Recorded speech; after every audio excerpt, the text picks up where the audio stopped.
And now, live at 8. අයිබෝවන් වෙලාව රාත්‍රියටයි සුපුරුදු පරිදි එක්වන්න අදත් ඇත්ත දැනගන්න ලංකාවේ අංක එකේ සමබර තොරතුරු ප්‍රකාශය ලයිව් ඇට් 8 සමගින් අද ප්‍රවෘත්ති මැදිරියේ සිට ඔබ හමු වන මම නදීක කරුණානායක මම චවිකා ගුණසේකර මුල්ම අවධානය සිරස්තල මහා මැතිවරණය අගෝස්තු 5 වෙනිදා පාර්ලිමේන්තු මහා මැතිවරණය අගෝස්තු මාස 5 වෙනි දින පැවැත්වෙන බව මැතිවරණ කමිෂන් සභාවේ අපති දෙනා විසින් ඒකමතිකව තීරණය කළා. ගැසට් නිවේදනය දැන් අත්සන් කරයි. සුදුවෑන් මාධ්‍ය සාකච්ඡාව සම්බන්ධයෙන් සැකපිට රක්ෂිත බන්ධනාගාරගත කර සිටි හිටපු ඇමති රාජිතට ඇප. කොවිඩ් දෙවැනි රැල්ලකට වුවද රජය සූදානම්. දෙවෙනි රැල්ලක් එයි කියලා අපි බලාපොරොත්තු නොවුනත් දෙවෙනි රැල්ලක් ආවත් ඒකට මුහුණ දෙන්න අපේ නිලධාරීන් අපේ සෙබළුන් සහ අපේ සෞඛ්‍යංශ සූදානම් කියන එක මම කියන්න කැමතියි. ස්වර්ණ වාහිනී පුවතින් පසු දකුණු ආසියානු වාර්තාව එළියට. ලොවක් කැළඹූ කළු මිනිසා සමුගනී.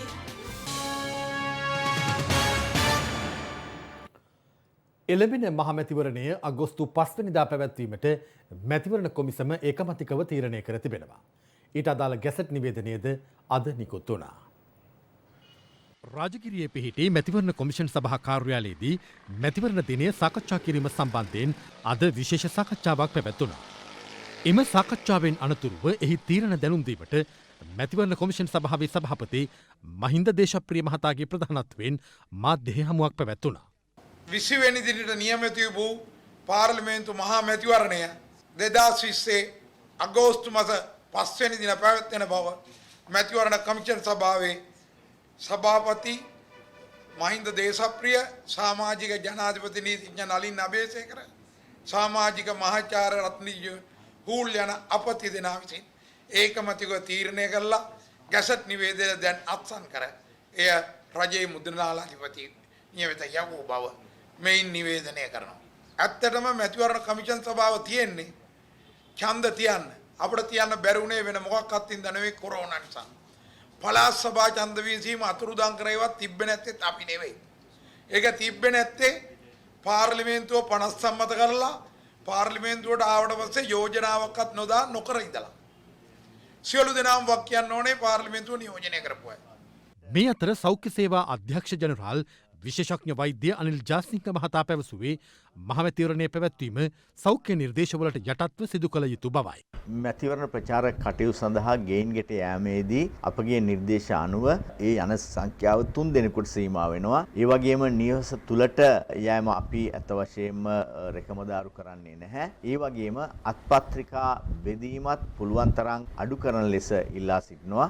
යම්කිසි ආකාරයකින් අත්පත්‍රිකා බෙදනවා නම් සැනිටයිසර් භාවිතය වරින් වර කළ යුතු වෙනවා. ගෙයින් ගෙට ගොස් කරන ඒ ප්‍රචාර කටයුතු සම්පූර්ණයෙන් නැවැත්වීමෙන් තොරව සෞඛ්‍ය ආරක්ෂිත මට්ටමක පවත්වා ගැනීම සඳහා තමයි එම ක්‍රියාමාර්ග ගෙන තිබෙන්නේ. ප්‍රචාරක රැස්වීම ගැන කියනවා නම් එම මාර්ගෝපදේශ වලට අනුව 100ක උපරිමයකට තමයි යටත් වෙන්නේ. අප ඉල්ලා සිටිනවා ඒ අපේක්ෂකයින්ගෙන් එසේ පැමිණෙන 100 තොරතුරු තබා ගන්න. මොකද යම්කිසි අවස්ථාවක ආසාදිත ගැටලුවක් ආවොත් එහෙම ඔවුන් කවුද කියන එක හඳුනා ගත යුතුයි.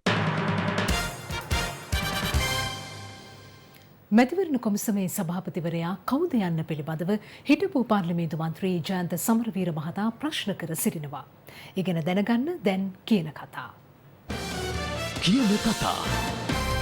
රත්නජීවන හුල් මහත්මයා දිත්ව රටවැසි භාවයක් තියෙන පුද්ගලයෙක්. එතුමා උතුරේදී ප්‍රකාශ කරනවා සිංහල පත්තරවල කුණු ගොඩවල් කියවන්න තමන්ට පුළුවන් කමක් නැහැ කියලා. ඒ කියන්නේ එතුමා හිතන්නේ සිංහල පත්තරවල තියෙන සිංහල භාෂාවෙන් තියෙන කුණු ගොඩවල් කියලා. අපි කවදාකවත් කියන්නේ දෙමළ පත්තරවල කුණු ගොඩවල් තියෙනවා. දෙමළ පත්තරවල දෙමළ භාෂාවෙන් ලියන ලිපි ගැන අපි කුණු ගොඩවල් හැටියට අර්ථකථනය කරන්නේ නැහැ. ඒකෙම පේනවා රත්නජීවන හුල් මහත්මයාගේ තියෙන ජාතිවාදී විසකුරු මනස.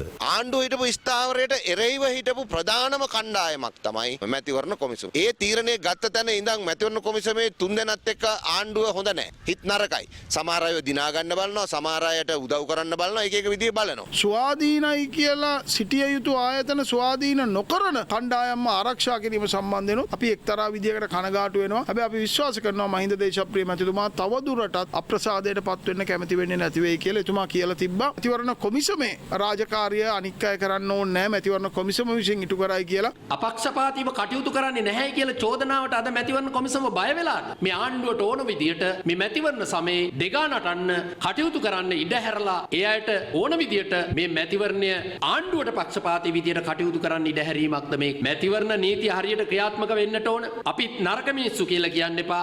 ආණ්ඩුවට තාමත් සාහසික භයානක සැලැස්මක් තිබුණා අප්‍රේල් 25 ඡන්ද දියන්. අන්නේ බල න්‍යාය පත්‍රයට මැතිවරණ කොමිසම හරස් වුණා. ඒ නිසා බියරුව වේදනාව කෝපය තමයි අද මේ මැතිවරණ කොමිසම වෙත ආණ්ඩුව පාර්ශ්වයෙන් එල්ල වී තිබෙන චෝදනාවන්ගේ හරයේ තිබෙන්නේ කියලා අපි හිතනවා. රත්නජීවන් හූල් මැතිවරණ කොමිසමේ පොදු එකඟතාවයන් නොතකා මැතිවරණ තියන්න එපා කියලා අධිකරණයට යනවා. ඊට පස්සේ රත්නජීවන් හූල් නිරෝධායන නීති නොතකා තමන්ගේ දෝනියෙන්දව මැතිවරණ කොමිසමේ ඇතුළට එක්කන් එනවා. පොහොට්ටුවට ඡන්ද දෙන්න එපා කියලා කියනවා. රත්නජීවන් හූල් පෙන්නනවා රත්නජීවන් ආණ්ඩු විරෝධියෙක් කියලා. රත්නජීවන් හූල්ද මැතිවරණ කොමිසමේ සභාපති මහින්ද දේශප්‍රියද.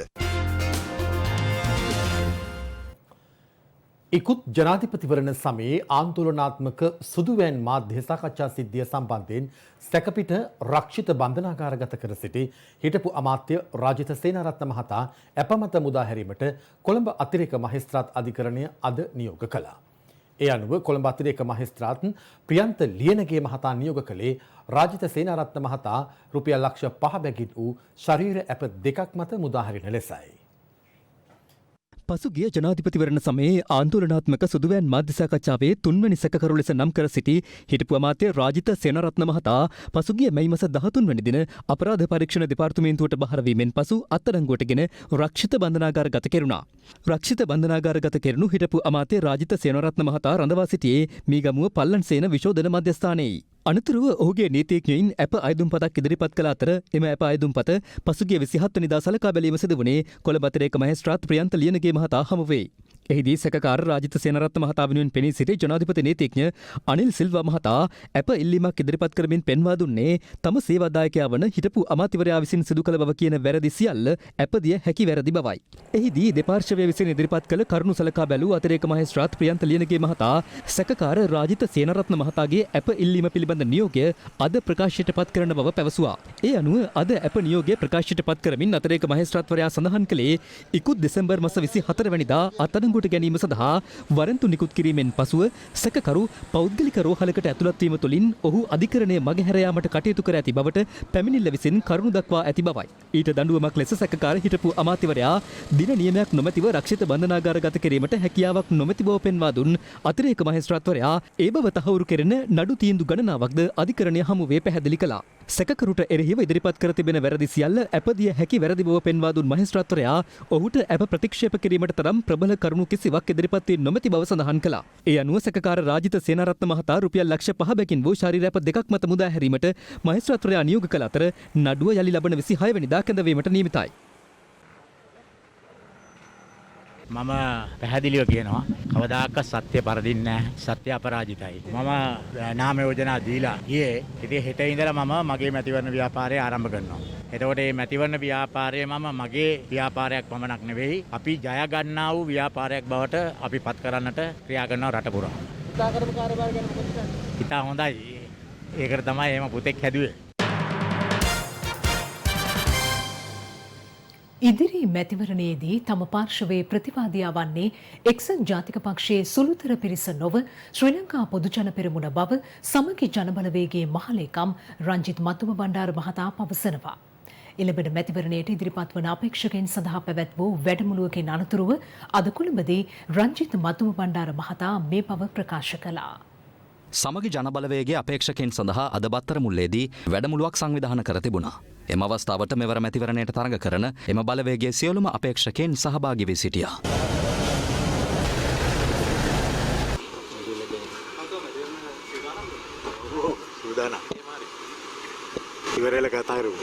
මේ මැතිවරණය 2019 අපි ලක්ෂ 14ක් අපි වැඩි ඡන්ද අරගෙන තියෙනවා. මේ ඡන්දෙදි තවත් ලක්ෂ 5ක් 6ක් වැඩියෙන් ගත්තාම අපි නියත වශයෙන්ම ආණ්ඩුව පිටවන විශිෂ්ට ජයග්‍රහණයක් අපි ලබා ගන්නවා. එක්සත් ජාතික පක්ෂ අභියෝගයක් නැද්ද?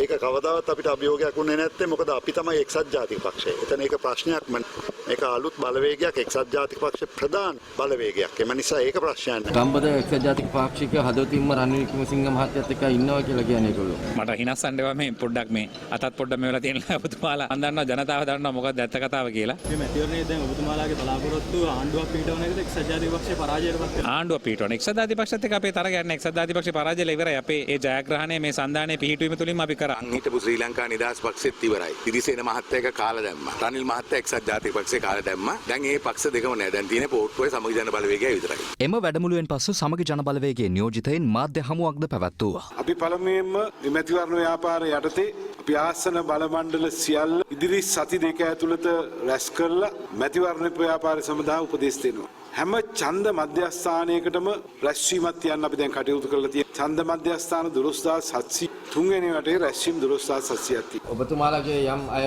චෝදනා කරනවා දූෂිතයන් රනිල් වික්‍රමසිංහ මහත්මයාගේ පාර්ශවයෙන් ඉන්නවා කියලා. අපේ ප්‍රතිවාදියා සුළුතර එක්සත් ජාතික පක්ෂයේ චෝදනා ලැබු කල්ලිය නෙවෙයි. අපේ ප්‍රතිවාදියා පොදු ජන පෙරමුණ පොහොට්ටුව. චෝදනා තිබ්බේ පහුගිය ආණ්ඩුවේ මහ බැංකු මංකොල්ල කෑම. චෝදනා තිබ්බේ පාස්කුරිදා බෝම්බ සිද්ධිය ගැන. ඒ කාණ්ඩායම් දෙකම ඉල්ලන්නේ වෙනත් පක්ෂ දෙකකින් අපේ පක්ෂය නෙවෙයි.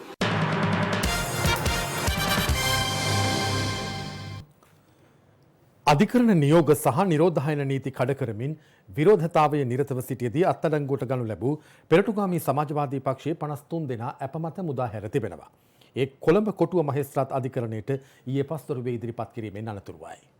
අධිකරණ නියෝග සහ නිරෝධායන නීති කඩ කරමින් කොල්ලුපිටිය ඇමරිකානු තානාපති කාර්යාලය ඉදිරිපිට සහ ලිප්ටන් වටරවුමේ විරෝධතාවක නිරතව සිටි පෙරටුගාමී සමාජවාදී පක්ෂයේ සමාජිකයින් 53 දෙනෙකු ඊයේ අත්අඩංගුවට ගනු ලැබුවා. එම පිරිස කොල්ලුපිටිය පොලිසිය විසින් ඊයේ පස්වරුවේ කොළඹ කොටුව අධිකරණය හමුවට ඉදිරිපත් කළා. අත්අඩංගුවට ගත් එම පිරිස අතර පෙරටුගාමී සමාජවාදී පක්ෂයේ ප්‍රධාන ලේකම් කුමාර් ගුණරත්නම් සහ එහි ප්‍රචාරක ලේකම් දුමින්ද නාගමුව මහතාද වනවා. කොල්ලුපිටිය පිහිටි ඇමරිකානු තානාපති කාර්යාලය ඉදිරිපිට ඊයේ පස්වරුවේ විරෝධතාවක නිරත වුණේ ඇමරිකානු කළු ජාතික ජෝර්ජ් ෆ්ලොයිඩ් ඝාතනය හෙලා දකිමින්. පසුගිය 8 වෙනිදා කොටුවගරු මහේස්ත්‍රාත් අධිකරණයෙන් ලබාගත්තා වැළැක්වීමේ ආඥාවක්. ඒ ආඥාවේ පුද්ගලයන් දෙදෙනෙකුගේ නම් සඳහන් වෙලා තිබෙනවා. අපරාධ නඩු විධාන සංග්‍රහයේ තියෙන ප්‍රතිපාදන අනුව ඒ නම් සඳහන් දෙදෙනා ඇතුළුව ඒ උද්ඝෝෂණයට සහභාගී වන සියලු මහජනතාව වෙත පොදුවේ මේ නියෝගය නිකුත් කරනු ලැබුවා. පොලිස් නිලධාරීන් දෙදෙනෙක් තුවාල ලැබුවා. වැරදි 10 යටතේ තමයි සැකකරුවන් 53 දෙනාට එරෙහිව බී වාර්තාව ඉදිරිපත් කළේ.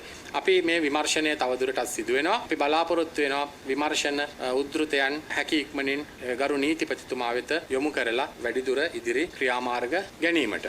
මේ අතර ඇමරිකානු තානාපති කාර්යාලය නිවේදනයක් නිකුත් කරමින් සඳහන් කරන්නේ සාමකාමී ලෙස විරෝධතා කිරීමට ශ්‍රී ලාංකිකයින්ට සහ සියලු දෙනාට ඇති අයිතියට එක්සත් ජනපදයේ සහයෝගය දක්වන බවයි.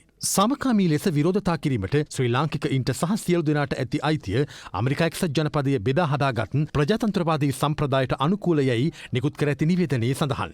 කොළඹ එක්සත් ජනපද තානාපති කාර්යාලය ඉදිරිපිට පවත්වනු ලැබූ පෙළපාලිය අවහිර කිරීමෙන් කොළඹ කොටුව මහේස්ත්‍රාත් අධිකරණයෙන් නියෝගයක් නිකුත් කළ බව අපි දනිමු. එම පෙළපාලිය අවහිර කරන මෙන් එක්සත් ජනපද තානාපති කාර්යාලයේ ඉල්ලීමක් නොමැත.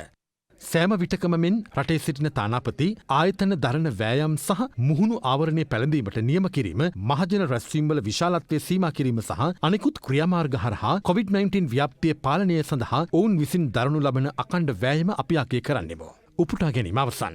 මේ අතර පෙරටුගාමී සමාජවාදී පක්ෂයේ උද්ඝෝෂණයට එල්ල වූ ප්‍රහාරය තරයේ හෙලා දකින බව හිටපු පාර්ලිමේන්තු මන්ත්‍රී නාමල් රාජපක්ෂ මහතාද ට්විටර් පණිවිඩයක් නිකුත් කර තිබෙනවා. මේ සම්බන්ධයෙන් කඩිනම් විමර්ශනයක් පවත්වා නිසි පියවර ගත යුතුයයිද ඉල්ලා සිටින බව නාමල් රාජපක්ෂ මහතා නිකුත් කළ ට්විටර් පණිවිඩයේ සඳහන්. මේ අතර පෙරටුගාමී සමාජවාදී පක්ෂයේ විරෝධතාව සම්බන්ධයෙන් අද මාධ්‍ය හමු කිහිපයකදීම අදහස් පළ වුණා.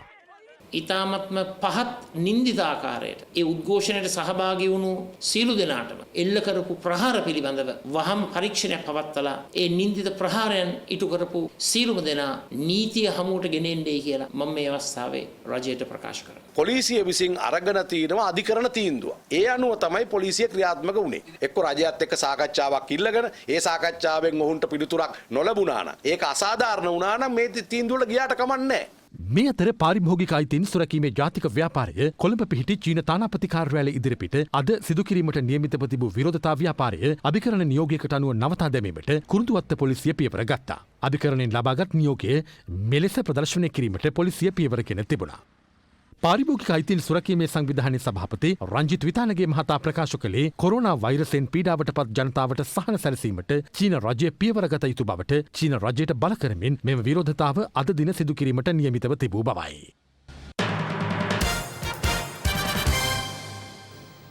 මධ්‍ය සහ අඩු ආදායම්ලාභී ජනතාව වෙනුවෙන් නිවාස ඉදිකිරීම සඳහා අවධානය යොමු කරන ලෙස ජනාධිපති ගෝඨාභය රාජපක්ෂ මහතා අදාළ නිලධාරීන්ට උපදෙස් ලබා දී තිබෙනවා.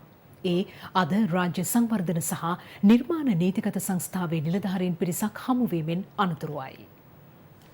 රාජ්‍ය සංවර්ධන සහ නිර්මාණ නීතිගත සංස්ථාවේ ප්‍රගති සමාලෝචන රැස්වීම අද පස්වරුවේ ජනාධිපති ගෝඨාභය රාජපක්ෂ මහතාගේ ප්‍රධානත්වයෙන් ජනාධිපති කාර්යාලයේදී පැවැත්වුණා. ජනාධිපතිවරයා එහිදී අදාළ නිලධාරීන්ට උපදෙස් දී ඇත්තේ සාම්ප්‍රදායික රටාවෙන් බැහැරව රාජ්‍ය ආයතන ලාභ ලබන තත්වයකට පත් කිරීමට අවශ්‍ය සැලසුම් කඩිනමින් සකස් කළ යුතුව ඇති බවයි. පසුගිය වසර 5 අවසානයේ ආයතනය බහර ගන්නා විට පැවති සහ වත්මන් තත්වය පිළිබඳව වාර්තාවක් ලබා දෙන ලෙසද ජනාධිපතිවරයා අදාළ නිලධාරීන්ට එහිදී උපදෙස් ලබා දී තිබෙනවා. රාජ්‍ය ආයතන පෞද්ගලික අංශයේ නව ඉදිකිරීම අවස්ථා අත්කර ගැනීමේ වැදගත්කමද අවධාරණය කළ ජනාධිපතිවරයා එහිදී පෙන්වා දී ඇත්තේ පෞද්ගලික අංශය සමග තරඟ කළ හැකි අන්දමින් ගුණාත්මක භාවය සහ ප්‍රමිතිය වර්ධනය කිරීමේ අවශ්‍යතාවයද මතුව ඇති බවයි. රාජ්‍ය ආයතන වලින් සංස්ථාවට අය විය යුතු මුදල් නිසි පරිදි නොලැබීම හේතුවෙන් මතුව ඇති ගැටලු පිළිබඳවද එහිදී ජනාධිපතිවරයාගේ අවධානය යොමුව තිබෙනවා. ජනාධිපති ගෝඨාභය රාජපක්ෂ මහතා අදාළ නිලධාරීන්ට උපදෙස් ලබා දී ඇත්තේ ඒ පිළිබඳව සොයා බලා මුදල් අය කර ගැනීමට අවශ්‍ය වැඩපිළිවෙලක් සකසන ලෙසයි.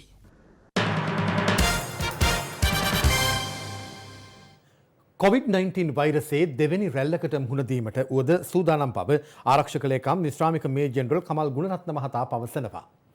ආරක්ෂක ලේකම්වරයා මේ බව සඳහන් කළේ අද පෙරවරුවේ යුද හමුදා මූලස්ථානයේ පැවති උත්සවයකට සහභාගී වෙමින්. COVID-19 වෛරසය පාලනය කිරීම සඳහා නවීන තාක්ෂණයට අනුව නව්‍යකරණය කරන ලද මානව කේන්ද්‍රීය වෛද්‍ය විද්‍යාත්මක නවෝත්පාදන 29ක් අද උදැසන යුද හමුදා මූලස්ථානයේදී ප්‍රදර්ශනය කෙරුණා. මෙම අවස්ථාවට ප්‍රධාන ආරාධිත අමුත්තා ලෙස සහභාගී වූයේ ආරක්ෂක ලේකම් විශ්‍රාමික මේජර් ජෙනරල් කමල් ගුණරත්න මහතායි. COVID-19 වෛරසය පැතිරීම වැළැක්වීමේ ජාතික ක්‍රියාන්විත මධ්‍යස්ථානයේ ප්‍රධානී ආරක්ෂක මාණ්ඩලික ප්‍රධානී සහ යුද්ධ හමුදාධිපති ලොතිතන් ජෙනරල් ශවේන්ද්‍ර සිල්වා මහතාද මෙම අවස්ථාවට එක්ව සිටියා. ඇත්තරම ආරක්ෂක ලේකම් විදියට මම බලාපොරොත්තු වෙන්නේ දෙවෙනි රැල්ලක් එයි කියලා. මොකද අපේ හමුදාංශ සෞඛ්‍යංශ ඒ හැම කෙනෙක්ම තාමත්ම ඕනකමින් බොහොම ලොකු කැපවීමක් කළා බොහොම මහන්සි වෙලා අද මේ තත්ත්වය රටට උදා කරගෙන තියෙනවා. ඒ කියන්නේ අප්‍රේල් මාසේ 30 වෙනිදාන් පස්සේ අපේ සමාජයෙන් කිසිම රෝගියෙක් වාර්තා වුණේ නැහැ. ගමින් ගමට ගිහිල්ලා ගෙයින් ගෙට ගිහිල්ලා පුද්ගලයාගෙන් පුද්ගලයාට ගිහිල්ලා මේ කරපු අනගි සේවය නිසා තමයි මේ තත්ත්වය තියෙන්නේ. ඉතින් ඒ යාන්ත්‍රණය තවමත් අපි ගාව තියෙනවා. ඒ යාන්ත්‍රණයට සම්බන්ධ වෙච්ච නිලධාරීන් දොස්තර මහත්තුරුන් තාම ඉන්නවා. රෝගීන් හම්බුනේ නැහැ කියලා යාන්ත්‍රණය නවත්තලා නැහැ, යාන්ත්‍රණය අඩපණ කරලා නැහැ. ඒ යාන්ත්‍රණය ඒ විදිහටම ක්‍රියාත්මක වෙනවා. දෙවෙනි රැල්ලක් එයි කියලා අපි බලාපොරොත්තු නොවුණත් දෙවෙනි රැල්ලක් ආවත් ඒකට මුහුණ දෙන්න අපේ නිලධාරීන්, අපේ සෙබළුන් සහ අපේ සෞඛ්‍යංශ සූදානම් කියන එක මම කියන්න කැමතියි. COVID-19 රෝගීන් 65 දෙනෙකු අද සුවය ලැබීමත් සමග මෙරට සුව වූ සමස්ත රෝගීන් සංඛ්‍යාව 1122 දක්වා ඉහළ ගියා. අද දිනේ රෝගීන් 4 දෙනෙකු වාර්තා වූ අතර මේ වන විට සමස්ත රෝගීන් සංඛ්‍යාව 1863ක්. මේ වන විට මෙරටින් වාර්තා වී ඇති COVID-19 රෝගීන් 1863 දෙනාගෙන් රෝහල් ගතව ප්‍රතිකාර ලබන්නේ රෝගීන් 730 දෙනෙකු පමණයි. රෝහල් ගතව ප්‍රතිකාර ලැබූ රෝගීන් 1122 දෙනෙකු පූර්ණ සුවය ලබා රෝහල් වලින් පිටත්ව ගොස් තිබෙනවා. COVID-19 බවට සැකපිට පුද්ගලයන් 62 දෙනෙකු දිවයිනේ රෝහල් කිහිපයකම පසුවන්නේ වෛද්‍ය අධීක්ෂණය යටතේයි. COVID-19 රෝගීන් වාර්තාවීමේ යම් අඩුවක් ඊයේ දක්නට ලැබුණා. ඊයේ වාර්තා වූ රෝගීන් දෙදෙනාගෙන් එක් අයෙකු නාවික හමුදා සමාජිකයෙකු වන අතර අනෙක් පුද්ගලයා කටාර් රාජ්‍යයේ සිට දිවයිනට පැමිණි පුද්ගලයෙක්. මේ අතර ඊයේ දිනේදී පමණක් PCR පරීක්ෂණ 1579ක් සිදු කර තිබෙනවා. ඒ අනුව මේ වන විට සිදු කර ඇති සමස්ත PCR පරීක්ෂණ සංඛ්‍යාව 80302ක්. නාවික හමුදාවේ වැලිසර ඒ ප්‍රධාන භූමියේ 1300 ගණනක PCR පරීක්ෂණ කිරීමෙන් පසු දැනට ලැබී ඇති ප්‍රතිඵල අනුව 5 දෙනෙක් පමණයි ආසාදිතයින් බවට පත් වෙලා තියෙන්නේ. ඒ 5 දෙනාගේ ආශ්‍රිතයින් 60ක් පමණ දැනට වෙන්කොට තියෙනවා. නාවික හමුදාවේ තත්ත්වය පිළිබඳව නැවත සමාලෝචනයක් සිදු කරනවා. ඒ නව සමාලෝචනය කිරීමෙන් අනතුරුව නාවික හමුදා පති වෙත නැවත වතාවක් බාර දෙනවා මින් ඉදිරියට ගත යුතු පියවර පිළිබඳව. අද දිනේදී කොටුව දුම්රිය ස්ථානයේ ඉදිරිපිටදී PCR පරීක්ෂණ සඳහා ජෛව සාම්පල ලබා ගැනුණා. ඒ කොළඹ මහනගර සභාවේ මැදිහත් වීමෙන් COVID-19 පැතිරයාම හේතුවෙන් දිවයිනට පැමිණීමට නොහැකිව එංගලන්තයේ රැඳී සිටි පුද්ගලයන් 9 දෙනෙකු අද කටුනායක ජාත්‍යන්තර ගුවන්තොටුපළෙන් දිවයිනට පැමිණියා. ඔවුන් ගුවන්තොටුපළේදීම PCR පරීක්ෂණවලට ලක් කිරීමෙන් අනතුරුව නිරෝධායනය සඳහා යොමු කෙරුණා. මේ අතර ආගමික සිද්ධාස්ථානයන්හි ආගමික කටයුතු ආරම්භ කිරීමට සීමාවන්ට යටත්ව ලබන සිකුරාදා සිට අවසර දී තිබෙනවා. ඒ අනුව සෞඛ්‍ය ආරක්ෂිතව පුද්ගල දුරස්ථ භාවය ආරක්ෂා කර ගනිමින් ආගමික කටයුතු පැවැත්විය හැකි අතර ආගමික ස්ථාන තුල හෝ එලිමහන ස්ථාන ඇතුළුව ඒ සඳහා සහභාගී විය හැකි උපරිම සංඛ්‍යාව 50කට සීමා කර තිබෙනවා. දුරස්ථ භාවය ආරක්ෂා කර ගනිමින් 50 දෙනෙකුට රැඳී සිටීමට ඉඩ පහසුකම් නොමැති ආගමික ස්ථානයන්හි රැස්විය හැක්කේ එම ස්ථානයේ රැඳී සිටිය හැකි සංඛ්‍යාවෙන් අඩකට පමණයි. මේ අතර ජුනි 29 වෙනි සඳුදා සිට උපකාරක පන්ති යලි ආරම්භ කිරීමටද අවසර හිමි වී තිබෙනවා. ඒ අනුව දුරස්ථ භාවය ආරක්ෂා කර ගනිමින් එක් උපකාරක පන්තියක් සඳහා සහභාගී කරවා ගත හැකි උපරිම සිසුන් සංඛ්‍යාව 100ක්. සිසුන් 100 දෙනෙකුට ගැන්වීමට ඉඩ පහසුකම් නොමැති ස්ථානවල උපකාරක පන්ති සඳහා සහභාගී විය හැක්කේ එම පන්ති කාමරය තුල රැඳවිය හැකි සිසුන් සංඛ්‍යාවෙන් අඩකට පමණයි. කැබිනට් මණ්ඩලය තීන්දුව කරනු ලැබුවා සෞඛ්‍ය උපදේශ සහිත 100කට අඩු සංඛ්‍යාවක් සහභාගී වන ආකාරයට පාසල් පටන් ගැනීමත් එක්ක ටියුෂන් පන්ති පටන් ගැනීමට අවසර දෙන්න. ඒ වගේම ආගමික ස්ථානවල 100කට අඩු පිරිසක් සහිතව ඒ ආගමික කටයුතු කරන්නටත් ගරු අග්‍රාමාත්‍යතුමා විසින් යෝජනාවක් කැබිනට් මණ්ඩලයට ඉදිරිපත් කළා. අග්‍රාමාත්‍යතුමාගේ යෝජනාව කැබිනට් මණ්ඩලය අනුමත කරමින් මේ අතර අද සිරිකොතදී පැවති එක්සත් ජාතික පක්ෂ කළුතර සහ මාතර දිස්ත්‍රික් අපේක්ෂක හමුවකදී එහි නායක රනිල් වික්‍රමසිංහ මහතා COVID-19 මර්ධන රජයේ වැඩපිළිවෙල සම්බන්ධයෙන් අදහස් පළ කළා. කොරෝනා වෛරසය පාලනය කරන්නට WHO විධානයෙන් අපට ඩොලර් මිලියන 230ක් ලබලා දුන්නා. මේ මුදල් වලට මොකද උනේ කියලා මම කැමති සෞඛ්‍ය ඇමතිතුමියගෙන් අහන්න. අපි සහයෝගය දුන්නා. අපි එක ඉල්ලීමක් කරා. මේ රටේ පරීක්ෂණ පවත්වා. ඒ ඉල්ලීම ඉටු කළා නැහැ. තමා ඝාතනය කිරීම සඳහා සැලසුමක් ඇති බවට තොරතුරු අනාවරණය වී ඇතැයි අපරාධ පරීක්ෂණ දෙපාර්තමේන්තුවේ ප්‍රධාන පොලිස් පරීක්ෂක ජානක මාරසිංහ මහතා අද පාස්කු ප්‍රහාර පිළිබඳ විමර්ශනය කරන ජනාධිපති කොමිසම හමුවේ සඳහන් කළා. ඔහු සඳහන් කළේ 2019 වසරේ වනාතවිල්ලුව ලැක්ටෝ වත්තෙන් සොයාගත් පුපුරණ ද්‍රව්‍ය සම්බන්ධයෙන් දැනට අත්අඩංගුවේ සිටින සැකකරුවන් හරහා ඒ පිළිබඳ තොරතුරු අනාවරණය කර ගැනීමට හැකි වූ බවයි. එහිදී කොමිෂන් සභාව වැඩබලන පොලිස්පති සී.ඩී. වික්‍රමරත්න මහතාට නියෝග කළේ ඒ පිළිබඳ සොයා බලා එවැනි ඝාතන සැලැස්මක් තිබේ නම් සතියක් ඇතුළත සුදුසු ක්‍රියාමාර්ග ගන්නා ලෙසටයි. අපරාධ පරීක්ෂණ දෙපාර්තමේන්තුවේ ප්‍රධාන පොලිස් පරීක්ෂක ජානක මාරසිංහ මහතා අද කොමිසම හමුවේ සාක්ෂි ලබා දෙමින් සඳහන් කළේ 2019 වසරේ ජනවාරි මාස 16 වෙනි දින ලැබුණු තොරතුරකට අනුව වනාතවිල්ලුව ප්‍රදේශයේ අදාළ ඉඩම පරීක්ෂා කිරීම සඳහා නිලධාරීන් කණ්ඩායමක් සමග තමා පිටත්ව ගිය බවයි. මොහොමඩ් රාසික් මොහොමඩ් තස්ලීන් යන පෞද්ගලික ඔත්තුකරුවෙකුත් අපි සමග ගියා ඒ ස්ථානයට.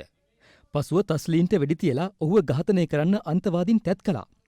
දැනට අත්අඩංගුවේ ඉන්න සැකකරුවෙකුගෙන් තොරතුරු අනාවරණය කරගන්න පුළුවන් වුණා ඔවුන්ගේ ඊළඟ ඉලක්කය වුණේ මම කියලා. යනුවෙන් සාක්ෂිකරු සඳහන් කළා. එමෙන්ම අදාළ ඉඩමේ රැඳී සිටි සැකකරුවන් 90 දෙනෙක් එදින අත්අඩංගුවට ගත් බවත් සාක්ෂිකරු පැවසුවා. එම සැකකරුවන්ගෙන් 2 දෙනෙක් මේ වන විට අපමත මුදා හැර ඇති බවත් කොමිෂන් සභාව හමුවේ අද අනාවරණ වුණා. ඒ පිළිබඳව ප්‍රශ්න කළ අවස්ථාවේ සාක්ෂිකරු පැවසුවේ එවකට අපරාධ පරීක්ෂණ දෙපාර්තමේන්තුවේ අධ්‍යක්ෂ ජ්‍යෙෂ්ඨ පොලිස් අධිකාරී ශානි අබේසේකර, ජ්‍යෙෂ්ඨ නියෝජ්‍ය පොලිස්පති රවී සෙනවිරත්න සහ සහකාර පොලිස් අධිකාරී වික්‍රමසේකර අදාළ සැකකරුවන් දෙදෙනා පිළිබඳ විමර්ශන කඩිනමින් සිදු කරනු ලෙසට බලපෑම් කළ බවයි. ඒ අනුව විමර්ශන කඩිනමින් සිදු කර අදාළ වාර්තාව සකස් කළ බවත් ඔහු සඳහන් කළා.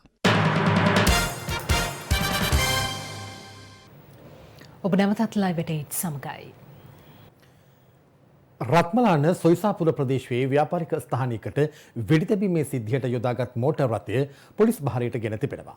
අදාළ මෝටර් රථය පිළියන්දල ප්‍රදේශයේ නිවසක ගාල් කර තිබියදී සොයාගත් අතර සැකකරුවෙකුද අත්අඩංගුවට ගැනීමට බස්නාහිර පළාත් බුද්ධි කොට්ටාස නිලධාරීන්ට හැකි වුණා. පසුගිය මාස 19 වෙනිදා රත්මලාන සොයිසාපුර ප්‍රදේශයේ පිහිටි මෙම ව්‍යාපාරික ස්ථානයට කඩු රැගෙන පැමිණි පිරිසක් එහි තේපලවලට පහර දී පුද්ගලයෙකුට තුවාල සිදු කළා.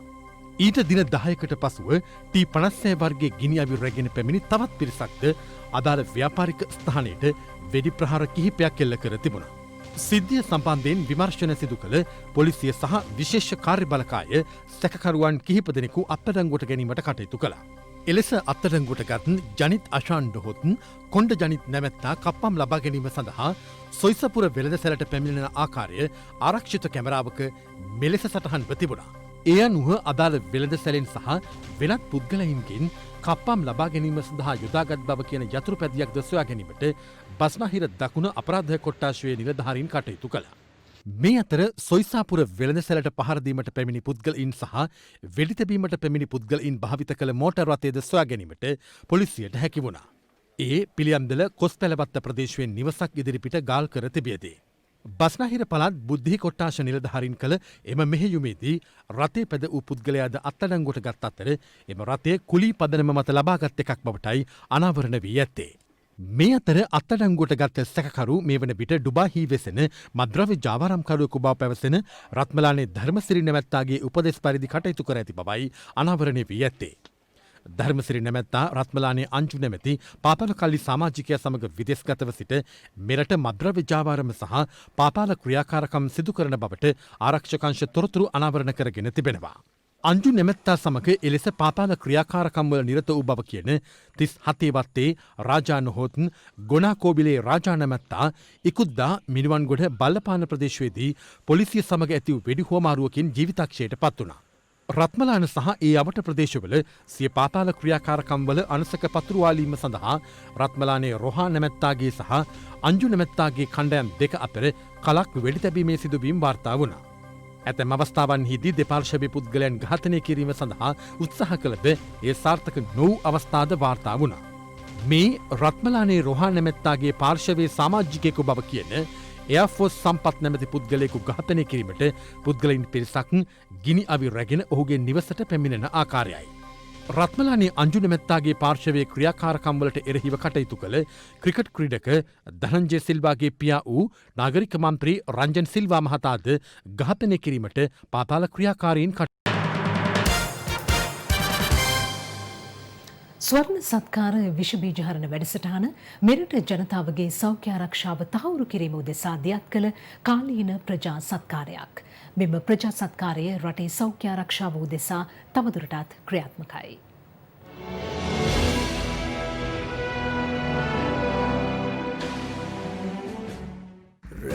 COVID-19 වෛරස ව්‍යාප්තියෙන් පසු ජනජීවිතය යථාවත් වන කාලය තුළ ඔවුන්ගේ සෞඛ්‍ය ආරක්ෂාව උදෙසා ස්වර්ණවාහිනී අප ස්වර්ණ සත්කාරය දියත් කළේ සිවිල් ආරක්ෂක බලකාය සහ ඩෙටෝල් ආයතනයද දායකත්වය සමගින්. ස්වර්ණ සත්කාර වැඩසටහනේ තවත් දිනයක් ආරම්භමින් අප ළඟා වුණේ කඩවත ඇල්දෙනිය සුවත උයන වෙතයි. ඇවිදින මංතීරු ව්‍යායාම් මධ්‍යස්ථාන සහ ළමා උද්‍යාන ඇතුළු මහජන ගැවසීම් බහුල ස්ථාන රැසකින් සුවත උයන සමන්විතයි. මේ කරන ප්‍රජා සත්කාරයට සුවතු වෙන තෝරා ගැනීම සඳහා ස්වර්ණවාහිනියට බෙහෙවින්ම ස්තුතිවන්ත වෙනවා. ස්වර්ණ සත්කාරයත් අරගෙන අපි මේ ඇවිත් ඉන්නේ ඇල්දෙනිය බුවනක වැඩිහිටි නිවාසයට. විශේෂයෙන්ම වැඩිහිටි අම්මලා තාත්තලා විශාල ප්‍රමාණයක් මේ ස්ථානයේ රැකවරණය ලැබමින් කටයුතු කරන නිසා උන්ගේ සෞඛ්‍ය ආරක්ෂාව තහවුරු කිරීම උදෙසායි ස්වර්ණ සත්කාර විසබීජහරණ වැඩසටහන ඇල්දෙනිය මේ වැඩිහිටි නිවාසයට රැගෙන එන්නට අප කල්පනා කළේ. අලුත් වෙලා අපි නැගිටිමු නැගිටිමු අපි නැගිටිමු.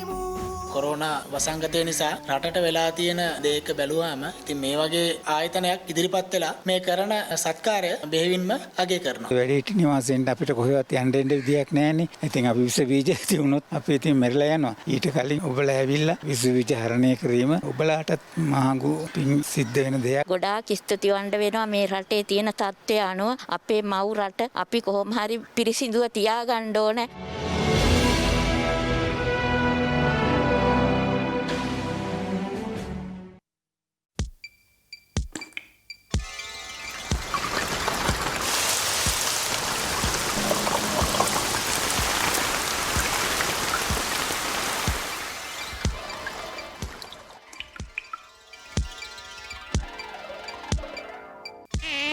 ඩෙංගු මර්ධනය කිරීමේ හැකියාවද යුතුයකමද ඔබ සතුය. සතියකට වරක්වත් ඔබේ පරිසරය පිළිබඳව සැලකිලිමත් වන්න. සෞඛ්‍ය අමාත්‍යාංශයේ ඩෙංගු මර්ධන ඒකකයේ පණිවිඩයකි. විටමින් B සපිරි දරුවන්ගේ ප්‍රියතම මයිලෝ අද කාලේ විශ්වාසනීය තේරීම. මොබිටෙල් වෙතින් අන්ලිමිටඩ් YouTube #170# අදම අමතන්න. ගෙපලක් ගානේ රත්නාලේ බත ඉදුනා සැමටම ඒ බත බෙදුනා. නිව් රත්නසාල් ඡාති ධාන්‍යාගාරය. හඳුන්වා දෙන අලුත්ම ටේස්ට් එක මැගි පපරකොත්තු. කෘතිම රසකාරක හෝ වර්ණකාඩංගු කර නැති අලුත්ම ෂේප් එකේ මැගි පපරකොත්තු. ඔබත් අදම ටේස්ට් කරන්න. මැගි පපරකොත්තු. හිට් ගෑන් වෙන රස. Nestle, good food, good life. කැමති තැනක හච් 4G. දැන් දැවැන්තයි සමීපයි. දැන් රටවටින් අටට. මරදාන අශෝක විද්‍යාලය අසල මහල් 5කින් සමන්විත ගොඩනැගිල්ලක 3 වෙනි මහලේ අද පසරුවේ ගින්නක් හටගත්තා. ගින්න නියම සඳහා කොළඹ මහනගර සභාවේ ගිනි නිවන රථ 8ක් යොදා ගැනුණු අතර පසුව ගින්න පාලනය කිරීමට හැකි වුණා. ශ්‍රී ලංකාවේ ප්‍රමුඛතම සම්බන්ධතා සැපයුම්කරු වන ඩයලොග් ආසියාටා PLC හුවාවේ සහ සිම්සින් සමග එක්ව අධ්‍යාපන අමාත්‍යාංශයේ දුරස්ථ අධ්‍යාපන කටයුතු අඛණ්ඩව කරගෙන යාම සඳහා දෙවැනි පුරා පාසල් දහසක් බලගැන්වීමට පියවරගෙන තිබෙනවා. මෙමගින් දරුවන්ට සමාන අධ්‍යාපන ප්‍රවේශයක් සහ නිවෙස්වල සුරක්ෂිතව රැඳෙමින් ඉගෙනීමට අවස්ථාව සැලසෙනවා. ඕනෑම උපාංගයක් සහ ඕනෑම දුරකථන ජාලයක් භාවිත කරමින් සිසුන්ට සහ ගුරුවරුන්ට මෙම දුරස්ථ ඉගෙනුම් විසඳුම සමග නොමිලේම සම්බන්ධ වී අධ්‍යාපන සම්මන්ත්‍රණ පැවැත්වීමට අවස්ථාව හිමි වනවා. මෙම දුරස්ථ ඉගෙනුම් සේවය දැනට පාසල් 100ක ස්ථාපිත කර තිබෙනවා. දැන් ක්‍රීඩා පුවත්. ස්වර්ණවාහිනී පුවතින් පසු 13 වන දකුණු ආසියානු ක්‍රීඩා උළෙලේදී ඇති වූ ගැටලුකාරී තත්ත්වයන් විමසා බැලීමට පත් කළ කමිටු වාර්තාව අද මාධ්‍යයට නිකුත් කළා. කෙලිබිමෙන් අතට 13 වෙනි දකුණු ආසියානු ක්‍රීඩා උළෙලේදී ඇති වූ ගැටලුකාරී තත්ත්වයන් පිළිබඳව මාධ්‍ය වාර්තා කිරීමත් සමග ඒ සම්බන්ධයෙන් පත් කළ කමිටුවේ වාර්තාව පසුගිය පෙබරවාරි මාස 27 වෙනි දින ක්‍රීඩා අමාත්‍යවරයාට බාර දෙනු ලැබුවා. පසුව එය අධ්‍යයනය කර මාධ්‍ය වෙත ලබා දෙන බව අමාත්‍යවරයා පැවසුවද මාස 3කට අධික කාලයක් එම කමිටු වාර්තාව ලබා දීමට අපොහොසත් වීම නිසා ස්වර්ණවාහිනිය එම කමිටුවේ සභාපතිවරයා සම්බන්ධ කර ගනිමින් විශේෂ සාකච්ඡාවක නිරත වුණා. ඔබතුමා හඳුනාගත්ත මේකදී ගැටලු මොනවාද ක්‍රීඩකාරන්ට සිද්ධ වෙච්ච? ළමයින්ගේ ට්‍රේනින් වල ප්‍රශ්න තිබුණා. ඊළඟට ළමයින්ගේ පෝෂදායී ආහාර ප්‍රශ්න තිබුණා. මේකට අවශ්‍ය පළපුරුදු කෝචර්ස්ලා නැහැ. හොස්ටල්ස් වල ගැටලු තිබුණා. ඒක තමයි ඩෙන්ගු වලට ප්‍රධාන කාරණයක් වුණේ. මේකේ තියෙන දේවල් එළියට තාම දෙන්නේ නැහැ. නමුත් දෙන්න සිද්ධ වෙනවා. අපි කොහෙන් හරි මොකද මේ රට ක්‍රීඩාව. එම අනාවරණයෙන් අනතුරුව ක්‍රීඩා අමාත්‍යවරයා පසුගියදා මේ සම්බන්ධයෙන් අදහස් පළ කළා. රටේ තත්ත්වය ඔබ දන්නව මොකද වුනේ කියලා. අමාත්‍යාංශයකට එන්න පුළුවන් කමක් තිබ්බේ නැහැ. අපි ඒක මාධ්‍යට නිකුත් කරනවා. මේ අතර අද ක්‍රීඩා අමාත්‍යාංශයේදී දකුණු ආසියානු ක්‍රීඩා උළෙල සම්බන්ධයෙන් පත් කළ කමිටුවේ වාර්තාව ක්‍රීඩා අමාත්‍යවරයා විසින් මාධ්‍ය වෙත ලබා දෙනු ලැබුවා. 13 වැනි දකුණු ආසියානු ක්‍රීඩා උළෙල සමයේදී ක්‍රීඩා අමාත්‍යාංශය, ක්‍රීඩා සංවර්ධන දෙපාර්තමේන්තුව සහ ඔලිම්පික් කමිටුවේ මත ගැටුම් පැහැදිලිව දක්නට ලැබුණු බව මෙම වාර්තාවේ සඳහන් වනවා.